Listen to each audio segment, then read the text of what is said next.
Hi guys, for today's video, ayan, mamamalengke kami today. At take note, sobrang aga namin dyan guys, 6 AM pa lang. Kaya ayan, kita nyo naman, ang dami pang tinda ni Ate Weng. At dahil sobrang aga namin, wala pang masyadong display yung aming suki sa isda. Kaya bumili muna kami ng gulay, kina Nice at Ate Beng. Ayan, shout out sa inyo po. O, tingnan mo, may pabelot pa yung isa dyan. Kaya po sa mga naghahanap ng murang gulay dyan, pumunta mo lang po kayo sa mga tungol. After ko naman kinanaysa, ayan, bubili lang ako ng mantika at ng ilang frozen.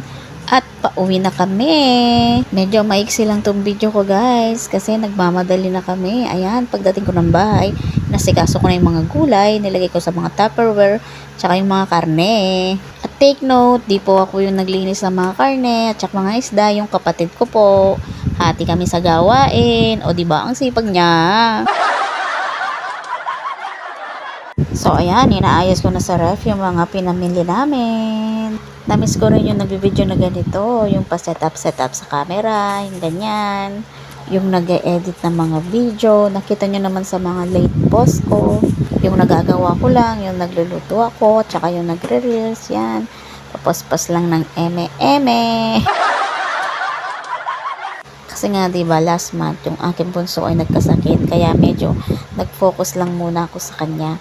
Kasi ayokong nahati yung oras ko sa pag-video. Tapos yung anak ko, inalagaan ko. Tapos pabalik-balik kami sa kanyang doktor para masigurong okay na siya. At mapapathank you ko na lang kay Lord kasi hindi niya pinabayaan yung aking bunso. At syempre, yung another blessing na dumating sa atin kasi na-monetize na nga tayo, di ba?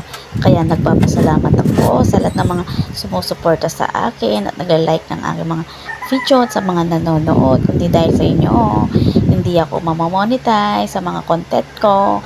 Kaya maraming salamat po sa inyo. At sana wag po kayong magsasawang manood sa aking mga video. At pa-follow, like, and share na rin po. O diba, ang arte lang.